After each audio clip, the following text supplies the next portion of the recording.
My name is Jeff Trondley, and I'm a commander here with Napa Police Department. My name is Jill Teckel, and I currently serve as mayor of the city of Napa. My name is Don Callison. I own Sir Speedy Printing of Napa Valley, and I'm also a city council member in the city of American Canyon. My name's Valerie Sarabalas-Cole. I'm a local photographer and educator. Liliana Matis. I'm a real estate broker and a financial advisor trainee. Yes, I do know about the Napa red light cameras. Yes, the red light cameras was an issue that came up before us I think 2 years ago. It came before the council. First we had a study session on whether or not we were interested. I think at that time we said, well, go back and give us more information about how they work and what the contract would look like. Yes. I know about the red light cameras in Napa. Yes, I do. Yes, I do. I think the red light cameras help to make our intersections safer. The reason for that is obvious. If you are a driver and you're under the impression that you have to stop according to law, and that there is something there to catch you or recognize that you did not obey the law, then it would make you think about it and make you come to a stop a little bit sooner. I believe they've shown me the data that says that those corners where they have the cameras, that they're having less serious accidents, and I think people are really careful about running the red light cameras. Driving through those intersections, especially the one on Imola, prior to the installation of that equipment, people used to blow through that red light all the time. But now that the cameras are installed and the signs are up, I notice people are not blowing through the red light as much as they used to. So yeah, I feel safer, at least at that intersection. Personally, because I've always made a point of not being the first one to go through a light when the light turns green, I'm not sure it affects me, but it might be something that makes my teenage daughters and son safer on the road, because I don't know if they're always aware of the hazard that may be ahead of them in an intersection. So, Right. Yes and no? No. We have a contract with Red Flex, and as I kind of indicated before, it's a cost-neutral contract. That contract with Red Flex, depending upon the intersection, ranges anywhere from $5,000 to $6,000 per intersection. We currently have 4 intersections. So we are in the maximum we would be paying $24,000, but in reality I think only 2 of our intersections receive $6,000 and the other 2 receive $5,000. So if you do the math, that's about $22,000 a month. But that's the most we would ever pay. In the event any one of those intersections doesn't reach the revenue generated, or the amount of money received based upon fines issued for violations of running a stop sign, or stoplight I should say, then if that number was not to meet the set cost, for example $6,000 for Highway 29 and 121, that's the cost for that intersection. If we only received maybe 100 tickets and those tickets equated to be $2,000 worth of revenue from that, that is all we'd ever have to pay to Red Flex. The remaining $4,000 the company would in essence have to eat. They don't receive that. And it doesn't carry over to the next month. It's based upon what you do each month. You know, what I know is our contract states that we cover that cost. The ticket cost, as I had that information, $140. Is that the same information? The ticket that... No, I mean the amount that comes back to the city of Napa is about $140. And that covers our fee to Red Flex and also the fine portion that would go back to the city. So I know that what we pay Red Flex is included in that $140. Of the fine money, which I believe is $420, I think they get the majority of it. No, I'm not aware of that. No. If you're one of the persons who received a ticket and have to pay $455, whatever the case may be, you're not too happy about it. And so I was in Fort Worth, Texas, and went into their city hall, and they gave me a tour, and mayors like to do that. And I saw at one point in their city hall there was a sign that said, for red light tickets, pay here. And so it was part of the city hall. And so they have red light cameras. It was part of their process. I said, so what's the fee? And they said, well, $50 the first time and $75 the second time. So in some parts of the country where that's the way the fine schedule is, I think people feel like, well, that's a bit of a deterrent, and people are going to watch it. But this fine is so out of whack. Well, I just think that, running a red light, you're putting people's lives in danger. So $420 to me doesn't seem like enough.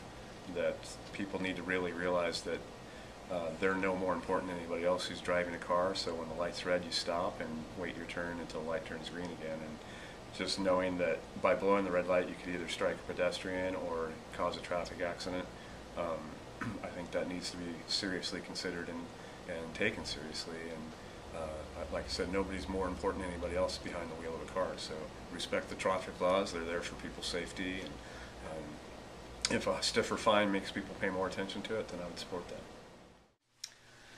It does seem like it's a very large penalty, but if it saves a life, it's a small amount to save a life. It's way too high. Of a $455 ticket, only $140 of that comes back to the city. And of that $140, we have to pay Red Flex out of the $140. The remaining amount of dollars actually goes to the state and to the county. They receive monies by way of fees and assessments in which the courts and the state have added on to that fine. The fine itself is very small. It's all the fees and the assessments that the state adds that really makes it real expensive. The fining of itself for the violation is fairly small. And again, I guess the $140 comes back to the city, pays the city fine and pays for Red Flex. All the rest of the fine is add-ons from the state to pay for court construction, jail construction, criminal surcharge, state court construction, state court facilities, conviction assessments, security, criminal charge. So $20, $30 fees are all just tacked on. State's in trouble budgetarily, but this is something that they've added, and it's very detrimental to people that end up with these kind of tickets. No. No, I don't. Probably the majority of the money.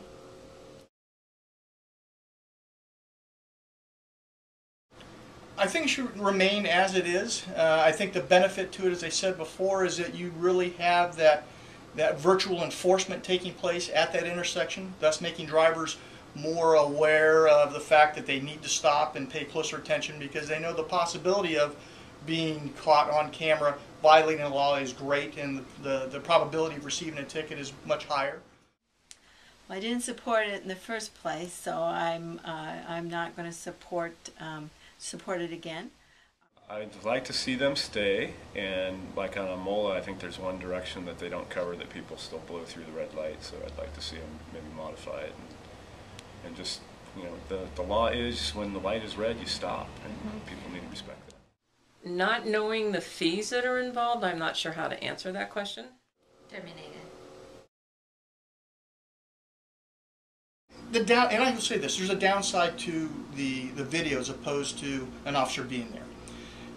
With an officer out there and I make a car stop on somebody, I just saw if they ran a red light, you as a person who I've stopped now have the ability to try to reason with me as to maybe the circumstances why I ran the red light. There's that interaction, that human interaction that takes place. And so then my ability, the discretion as a police officer to take what you've said, coupled with what I've seen, and whether I issue a citation or not, it depends upon that interaction. A red light catches you and you receive something by mail. There's no interaction. The only time for interaction is when you go to court. Versus the other way, you have interaction with me at the scene, and if you don't prevail there and you still receive the ticket, at least you have a second opportunity to get yourself out of the ticket by going to court. So that's kind of the downside to it. I also just don't feel like that doing a right turn on red is the same kind of a violation as going through a red light. They shouldn't be catching people who are making illegal right turns. I think that because some people know there are cameras there, that they speed to get ahead of the light so that they can get through the light before it turns red and before the cameras go off. Yeah, the mistrust, the feeling violated about a camera. They're taking my picture, and so I have to be paying too much attention to it instead of looking at my whole surroundings, like I normally do when I drive. We need somebody around there to ensure that people are abiding by that rule or that law. And I think that's what the cameras do. They ensure that people abide by the rule of the law.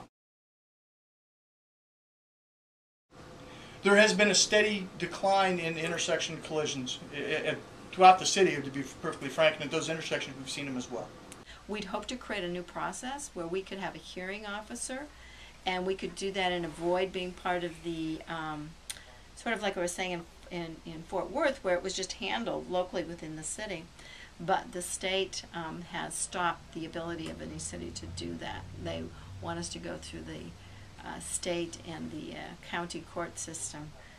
And so that's why I think you're hearing about those huge fees. You know, before we had this interview, I did not know that the city did not own the cameras. So from what I thought that they were purchased by the city of Napa and run by the city of Napa, and that the revenues all went to the city of Napa. So in finding out that there's a lease agreement and that the funds are being diverted to other sources, no, I'm not in agreement with the way it's being operated unless that money's coming back into our community. So if it were strictly only running the red light, and if the fines were dropped down to what the city only gets, Yeah, that would seem reasonable. that's something you would agree with and vote on? I could support that.